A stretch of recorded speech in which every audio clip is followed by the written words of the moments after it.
We shall learn today use of there are introductory there. आज हम लोग there के बारे में पढ़ेंगे. In these sentences, the real subjects have come after there and the verbs have also been used singular or plural according to the real subject. Is it, has been used for a boy and are two boys. इन वाक्यों में असली subjects there के बाद आए हैं तथा verbs भी असली सब्जेक्ट्स के अनुसार सिंगुलर या प्लूरल प्रयुक्त हुए हैं.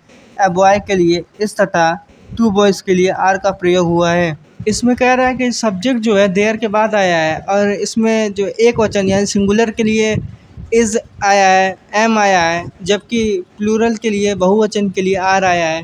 ये आप एग्जांपल में देख भी सकते हैं. यह यहाँ लड़का है, there is a boy here. वहाँ लड़का है, there is a boy there. यहाँ देखिए जो बॉय है ये सब्जेक्ट है और ये देयर के बाद ही ना आया है, ये बात कह रहा है ये. और सिंगुलर यानी एक वचन के लिए इज़ आया है और प्लूरल के लिए आर आया है बहुवचन के लिए. Clearly there is no meaning in this sentences. Its use is necessary from the point of view of the structure of the sentence. ये कह रहा है कि क्लियरली इन वाक्यों में देयर का कोई ख़ास अर्थ नहीं है. ये चीज़ हम तो देख ही रखते हैं, परंतु सेंटेंस की बनावट की दृष्टि से इसका प्रयोग आवश्यक है. यहाँ देयर सब्जेक्ट को इंट्रोड्यूस करता है, अतः इसे इस प्रकार के प्रयोग की दृष्टि से इंट्रोडक्टरी देयर कहते हैं. देयर एक एडवर्ब भी है जिसका अर्थ हिंदी में वहाँ होता है. जब हिंदी वाक्य में यहाँ या वहाँ रहता है तब अनुवाद में अलग से हेयर या देयर का प्रयोग करते हैं. इस पूरे पैसेज का मतलब यही है. देखिए एग्जांपल देखिए, यहाँ लड़का है, देयर इज़ अ बॉय. इसमें देखेंगे कि ऑब्जेक्ट नहीं है. जब ऑब्जेक्ट नहीं होता है तो हम सेंटेंस देयर से स्टार्ट करते हैं और इसका हिंदी मतलब होता है वहाँ. फॉर एग्ज़ाम्पल यहाँ एक लड़का है, there is a boy here. वहाँ एक लड़का है, there is a boy there. If in a Hindi sentence that verb is है, हैं, था, थी, थे, is and the subject of that verb comes adjacent to it just before it, then the translation of such a sentence in English will start with there.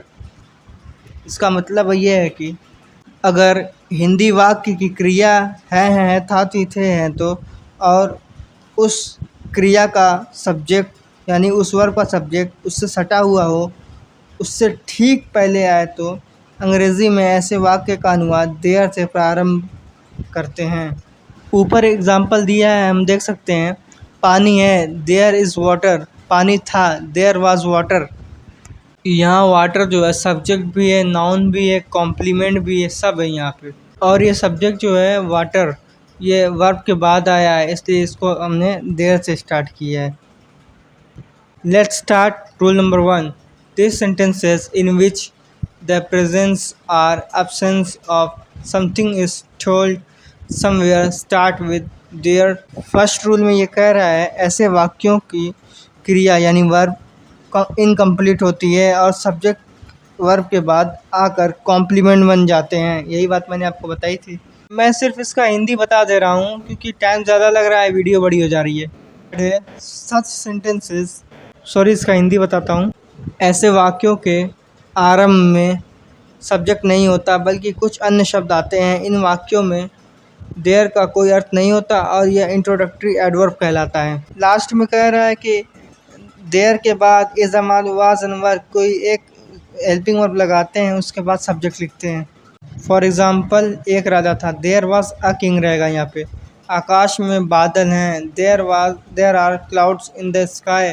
हमारे खेत में एक पेड़ है. There is a tree in our field. यही पूरा एक साथ बना है. जो बात कह रहा था वो कि देयर के बाद इज़ अमाद वाज एंड वर लिखते हैं, उसके बाद सब्जेक्ट लिखते हैं. Sometimes there is used in the middle of a sentence. यानी देयर कभी कभी सेंटेंस के बीच में आता है. एक समय एक राजा था. Once upon a time there was a king. After there the verb of past indefinite tense also